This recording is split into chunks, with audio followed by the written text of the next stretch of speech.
사모하는 마음으로 예배 자리에 나오신 여러분들에게 하나님의 귀한 은혜가 임하기를 간절히 소망합니다. 오늘은 다시 보게 된지라 라는 제목으로 함께 은혜를 나누고자 합니다.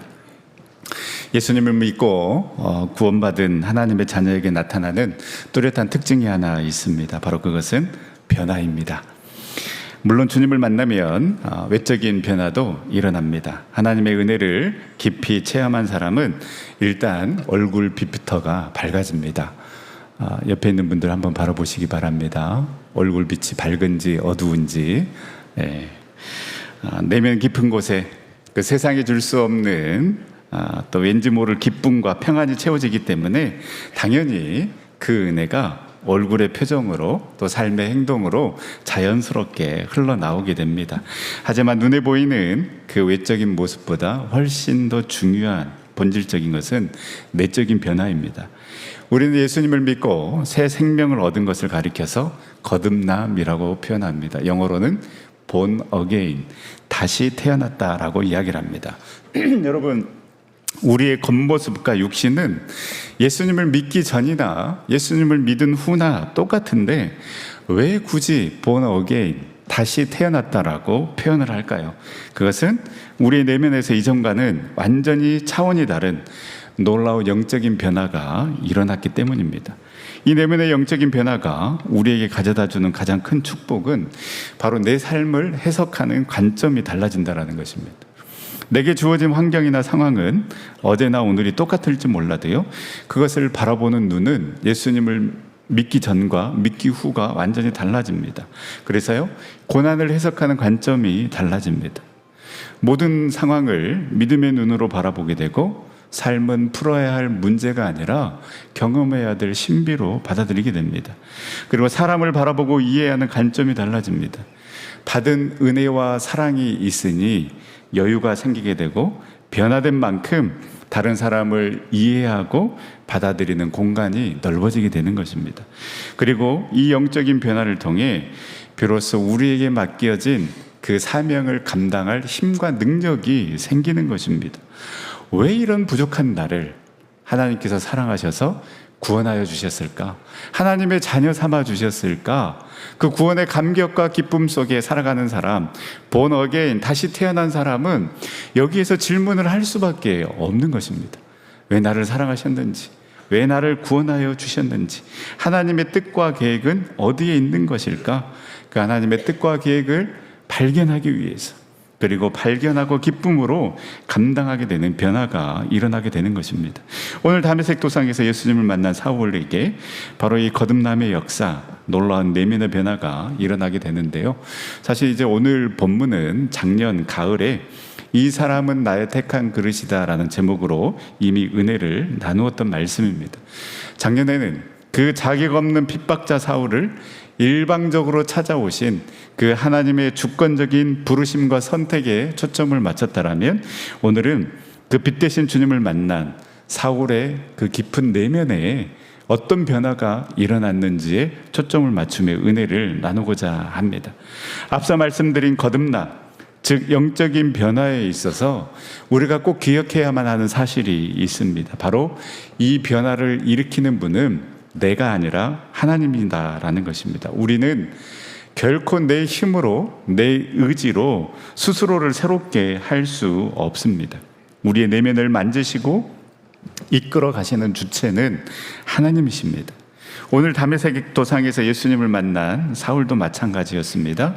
그의 삶이 180도 뒤바뀌는 놀라운 역사가 일어난 것, 기적이 일어난 것은 사울 스스로 결단한 것이 아닙니다. 사울 스스로 노력한 것이 아니라 철저한 하나님의 개입과 주도하심의 결과였습니다. 그렇다면 하나님께서는 어떠한 과정을 거쳐서 그 사울의 내면을 새롭게 변화시켰을까요? 첫 번째, 하나님은 바울을 완전히 엎드리게 하심으로 바울을 새로운 사람으로 변화시키셨습니다.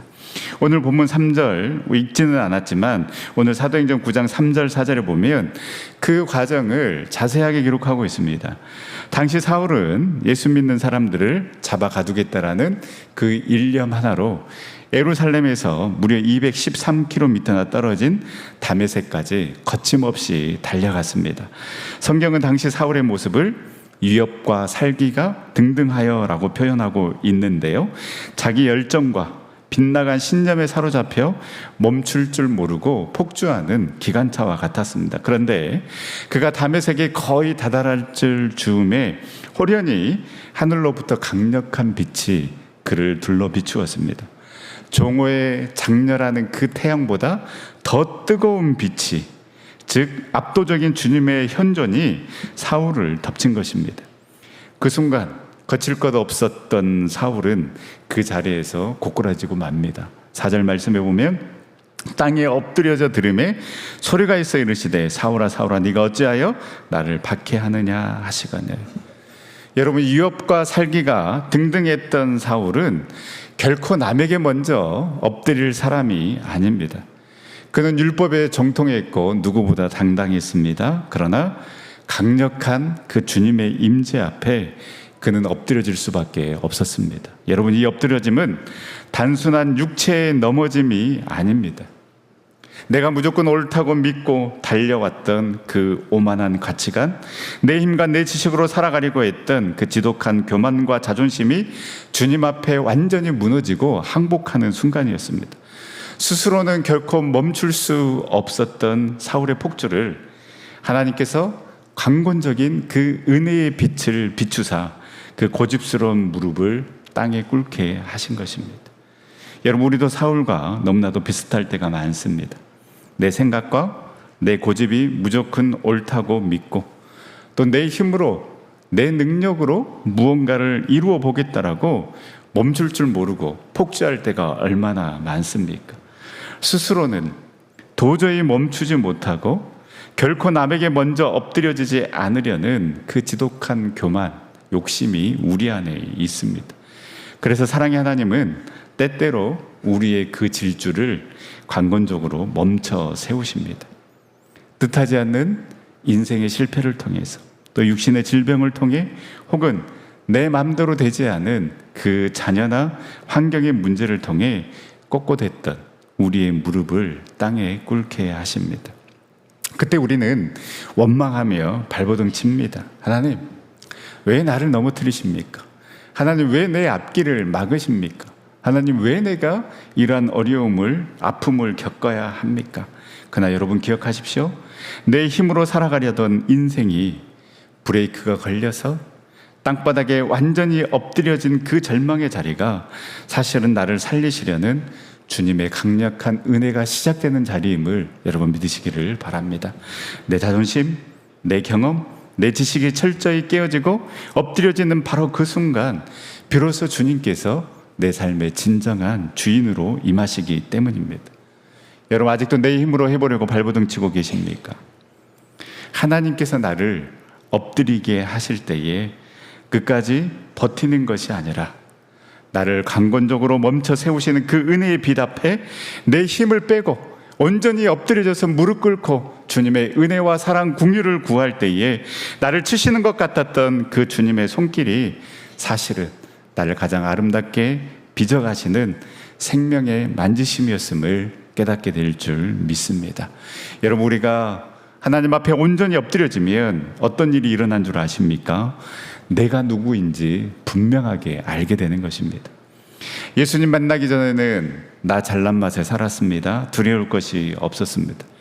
그래서 사울 또한 위협과 살기가 등등하여서 그 다메섹으로 가서 예수 믿는 사람들을 결박하여 예루살렘으로 잡아오려고 했습니다. 거칠 것이 없습니다. 두려움이 없었습니다.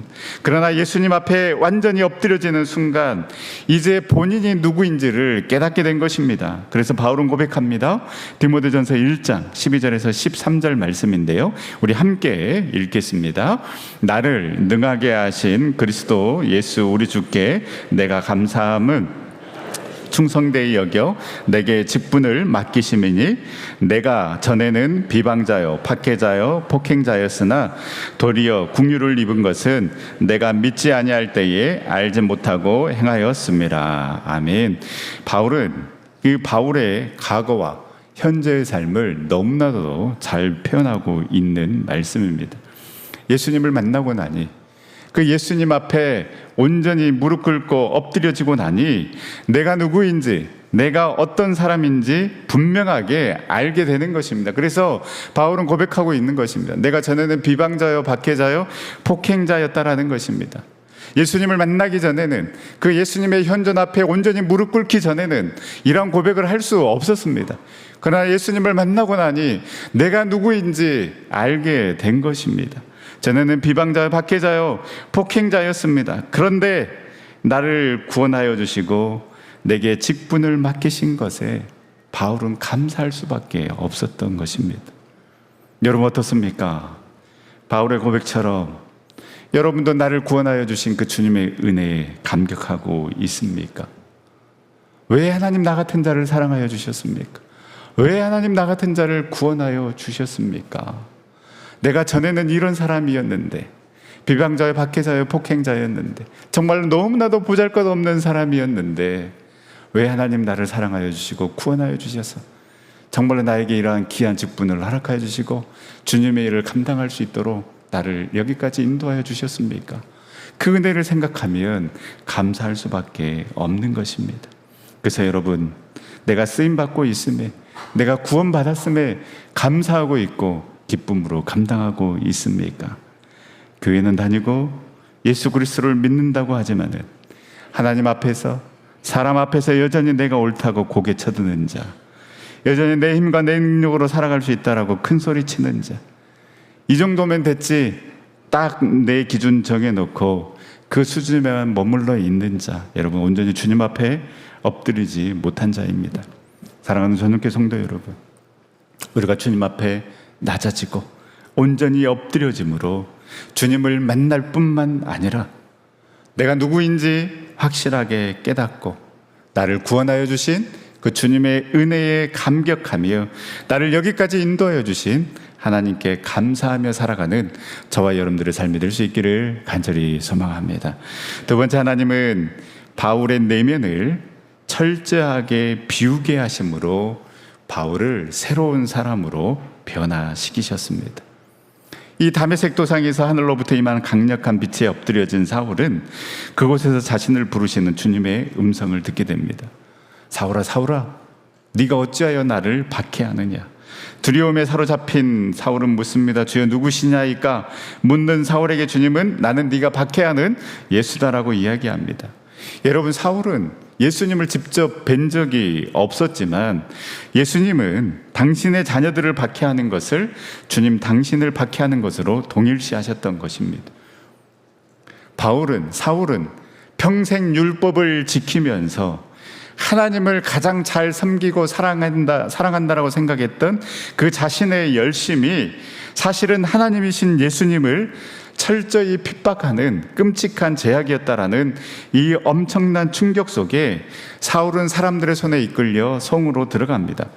그리고 3일 동안 앞을 보지 못하고 식음을 전폐한 채 기도의 자리로 나아갑니다. 여러분, 이 3일은 단순히 금식하며 굶주렸던 시간이 아닙니다.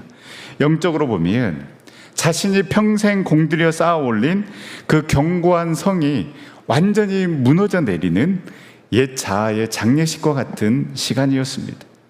사울은 율법의 지식, 인간적인 열심, 종교적인 우월감으로 머리부터 발끝까지 꽉 차 있었던 사람이었습니다. 그러나 그 다메섹의 칠흑 같은 어둠 속에서 그는 자신이 그토록 절대 진리라고 믿었던 신념이 사실은 예수 그리스도를 핍박하는 폭력이었음을 처절하게 깨달았습니다. 하나님을 위한다고 자랑했던 내 열심이 오히려 주님을 대적하고 있었다라는 이 충격적인 사실 앞에 사울은 자신의 가슴을 찢었을 것입니다. 이 3일의 기도는 내 안에 가득했던 그 영적인 교만과 헛된 가치관을 산산조각내고 뼛속까지 스며든 나의 의를 토해내며 씻어내는 철저한 비움의 시간이었습니다. 네, 여러분, 우리가 여기서 기억해야 될 사실이 있는데요, 뼛속 깊이 새겨진 옛 자아와 교만이 단 3일 만에 완벽하게 비워졌겠습니까? 그렇지 않습니다. 갈라디아서 1장 말씀을 보면 사울에게는 이 다메섹에 식음을 전폐하고 기도했던 이 3일간의 기도뿐만 아니라 이후에 아라비아 광야로 나아가 머물렸던 3년이라는 그 고독하고 철저한 자기 비움의 시간이 더 있었습니다. 세상의 모든 소리와 시선이 단절된 그 아라비아 광야에서 그는 무려 3년 동안 주님과 독대하며 자신 안에 여전히 남아있는 그 꿈틀거린 그 율법의 찌꺼기, 과거에 하려 했던 그 영광과 고집들을 끊임없이 벗겨내고 또 벗겨냈습니다. 나를 비워내는 영적인 변화는 단 한 번의 강력한 은혜의 체험이나 뜨거운 눈물의 기도로 끝나는 것이 아닙니다. 매일매일 내 안에서 살아나는 그 옛 자아와 익숙한 습관을 십자가에 못 박는 길고도 치열한 영적 싸움이 반드시 필요합니다. 이토록 3일의 캄캄한 어둠과 3년이라는 그 긴 광야의 시간 속에 끊임없이 자신을 쳐서 복종시키고 비워내는 이 고통의 시간이 있었기 때문에 훗날 사도 바울은 빌립보서 3장 7절과 8절에서 이러한 위대한 고백을 할 수 있었던 것입니다. 우리 빌립보서 3장 7절 8절 말씀 다 같이 한번 읽겠습니다. 그러나 무엇이든지 내게 유익하던 것을 내가 그리스도를 위하여 다 해로 여길 뿐더러 또한 모든 것을 해로 여김은 내 주 그리스도 예수를 아는 지식이 가장 고상하기 때문이라.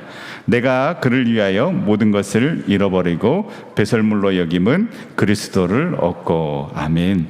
사울이 평생 생명처럼 여기며 움켜쥐려 했던 그 세상의 습해, 그 종교적인 타이틀, 자기 의를 여러분 어떻게 한순간에 냄새나는 배설물로 여길 수 있었겠습니까?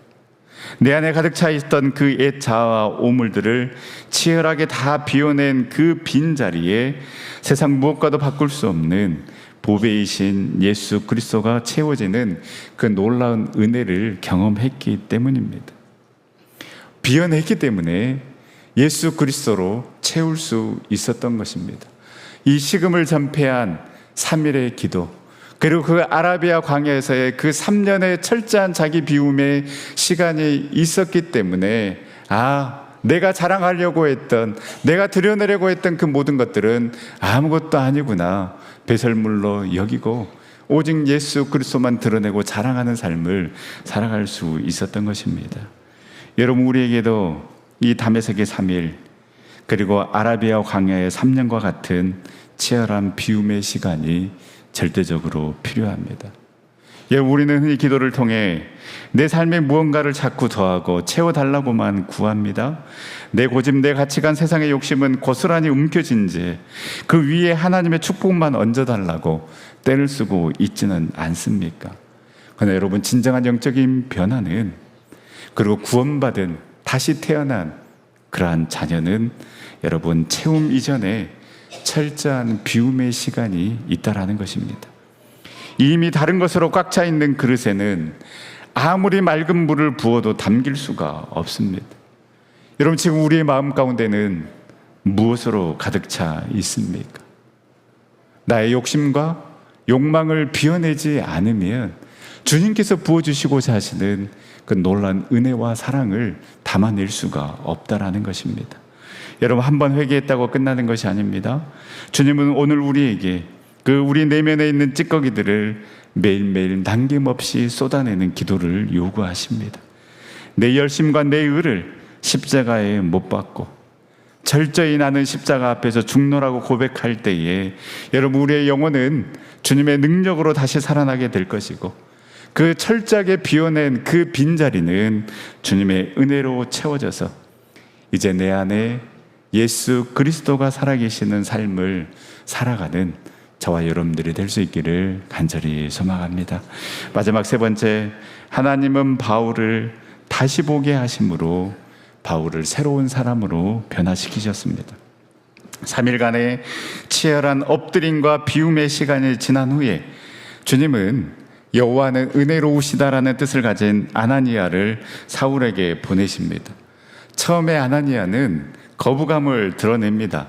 13절에 보면 주님, 내가 이 사울에 대한 소문을 들었는데 그가 예루살렘에서 주의 성도들을 굉장히 괴롭혔던 자였고 또 여기 다메섹에도 그 예수 믿는 사람들을 결박하기 위해서 왔다던데요 라고 이렇게 아나니아가 이야기했지만은 그 아나니아의 속마음은 나 그 사람에게 가기 싫다. 주님도 그 사람이 어떤 사람인지 알지 않습니까? 내가 왜 그 사람에게 가야 합니까? 라는 그 아나니아의 속마음을 알 수가 있습니다. 그때 주님이 이야기합니다. 15절에 가라. 이 사람은 내 이름을 이방인과 임금들과 이스라엘 자손들에게 전하기 위해 택한 나의 그릇이다. 이 주님의 말씀에 아나니아는 순종하고 사울에게 가서 안수를 하는데요. 여러분 이때 어떤 일이 일어납니까? 18절에 보면 즉시 사울의 눈에서 비늘 같은 것이 벗어져 다시 보게 된지라 일어나 세례를 받고. 아나니아가 안수할 때에 사울의 눈에 비닐 같은 것이 벗어져 다시 보게 되는 기적이 일어나게 됩니다. 여러분이 다시 보게 된지라, 이 표현은 사도행전 9장에 보면 12절 그리고 17절 18절 이렇게 3번이나 나옵니다. 여러분 그만큼 이 다시 보게 되는 역사는 사울이 바울로 변화되는데 중요한 전환점이 되었다라는 것을 알 수 있습니다.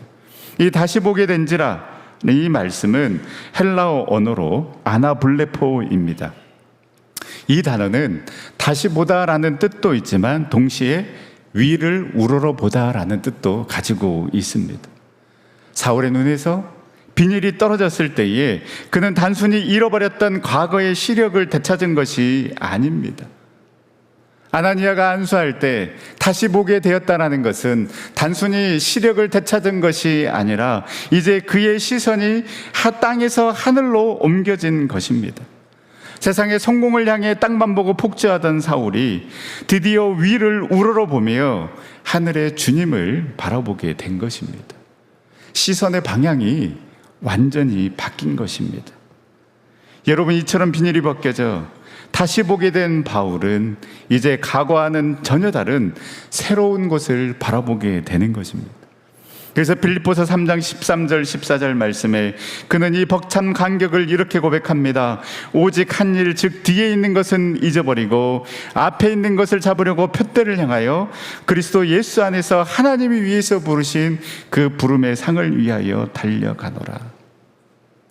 비닐이 덮여있던 시절 사울이 쫓았던 표대는 그 유대 사회에서의 성공이었습니다. 이미 보장되어 있었습니다. 대제사장의 신임을 얻어 종교적인 주도권을 쥐고 자신의 의를 하늘 높이 세우는 것이 그의 유일한 목표였습니다. 모든 조건도 다 갖췄습니다. 하지만 영안이 열리고 참 빛이신 예수님을 보게 되자 그 모든 과거의 영광은 미련 없이 잊어버려도 좋은 뒤에 있는 것이 되었다라는 것입니다. 그리고 바울은 다시 보게 되어서 하나님이 위에서 부르신 그 부름의 상이라는 가장 가치 있고 거룩한 표대를 새롭게 발견하고 평생 그 표대를 향해 달려가는 삶을 살아가게 된 것입니다. 사랑하는 전성교회 성도 여러분, 우리에게도 이 다시 보게 되는 놀라운 은혜의 역사가 일어날 수 있기를 간절히 소망합니다. 구원받은 사람, 본 어게인, 다시 태어난 사람은 이제 예수 믿기 전에 똑같은 것을 바라보는 것이 아니라 주님이 바라보시는 것을 바라보게 되는 것입니다. 주님이 걸어가신 그 길을 걸어갈 수밖에 없는 것입니다. 신앙생활을 오래 했어도 여전히 내 눈을 덮고 있는 비닐이 있습니다. 내 신념과 가치관에 갇혀 형제 자매를 함부로 정죄하고 판단하는 그 교만의 비닐, 세상의 헛된 성공과 물질만을 쫓는 탐욕의 비닐, 내 경험이 옳다라고 굳게 믿는 율법적인 아집의 비늘, 자족하지 못하고 감사하지 못하고 늘 원망하고 불평하는 그 비늘이 우리의 영안을 가리고 있지는 않습니까? 여러분, 이 비늘이 덮여 있으면 아무리 교회를 오래 다니고 예배 자리에 앉아 있어도 한 발짝도 앞으로 나아갈 수 없습니다. 주님이 원하시고 주님이 기뻐하시는 곳을 바라봐야 하는데 그곳을 바라볼 수 없으니 내 욕심, 내 기분대로 행하며 내 만족을 위한 신앙생활을 하고 있을 뿐입니다. 따라서 여러분, 이 기도가 우리의 기도가 되었으면 좋겠습니다. 주님 이 시간 성령의 손길로 안수하여 주셔서 내 눈을 덮고 있는 그 세상의 비닐이 벗겨지게 하여 주시옵소서. 그리하여 그 육신의 눈으로 세상을 원망하고 사람을 미워하던 삶에서 벗어나서 이제 영적인 눈을 떠서 나를 부르신 그 하나님의 상을 위해서 그 거룩한 목표를 향해서 달려가는 삶을 살아가게 하여 주시옵소서. 이 기도를 드릴 수 있는 저와 여러분들 될 수 있기를 간절히 소망합니다. 우리의 눈의 비닐이 온전히 벗겨질 때에 비로소 우리는 뒤에 있는 그 과거의 상처, 헛된 영광을 끊어내고 우리에게 맡겨주신 그 사명을 향해 끝까지 달려가는 진정한 믿음의 사람, 구원의 사람, 다시 태어나는 사람이 될 줄 믿습니다. 말씀을 맺겠습니다. 오늘 서론에서 진정한 거듭남이란 세상을 바라보는 관점이 완전히 뒤집힌 것이라고 말씀을 드렸습니다. 사울이 바울로 빚어지는 그 위대한 탄생의 과정이 이를 분명하게 보여주고 있습니다. 하나님은 교만으로 폭주하던 사울을 다메섹 도상에서 완전히 무릎 꿇게 하고 엎드리게 하셨습니다. 그리고 3일의 어둠과 그 아라비아 광야의 3년을 통해 내면에 헛된 그 찌꺼기들을 다 비워내는 시간을 갖게 하셨습니다. 그리고 마침내 그의 눈에 비닐이 벗겨졌을 때 그는 아나블레포, 즉 땅이 아닌 하늘을 우러보며 영적으로 세상을 다시 보게 되었다는 것입니다. 사랑하는 전성교 성도 여러분, 우리에게도 이러한 놀라운 역사들이 일어날 수 있기를 간절히 소망합니다. 주님 앞에 철저히 엎드려지고 무릎 꿇으면서 주님의 은혜가 필요합니다. 주님의 도우심이 필요합니다. 주님 내 손 잡아 주시옵소서. 계속해서 나의 욕심과 욕망을 십자가 앞에 못 박고 이제는 나의 욕심과 욕망으로 살아가는 삶이 아니라 주님의 은혜와 사랑으로 채워지는 삶을 살아가게 하여 주시옵소서. 그래서 나의 눈에 그 눈이 비늘이 벗겨져서 탐욕의 비늘, 욕망의 비늘, 그리고 불평과 원망의 비늘이 벗겨져서 이제는 다시 보게 되는 그 놀라운 역사가 내 안에 일어나게 하여 주시옵소서.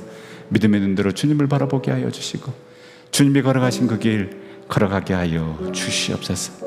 그래서 참된 제자의 삶, 참된 믿음의 삶, 구원받은 자의 삶을 살아가는 우리 전생 모든 성도님들 다 될 수 있기를 간절히 소망합니다. 우리 함께 찬양하며 기도 자리로 나아갈 때에 사울이 주님 앞에 엎드려지고 자신을 비우며 눈에 비늘이 벗겨져서 다시 보게 되었을 때 이제 이전과 다른 새 사람이 되었던 것처럼 이제 우리도 내 고집과 옛자를 십자가에 못 박고 주님 이제 나는 옛사람이 아닙니다라고 고백하며 위의 것을 바라보며 주님께서 우리에게 맡겨주신 사명 감당하는 사람 되게 하여 주시옵소서. 우리 그 결단으로 함께 고백하며 나가도록 하겠습니다.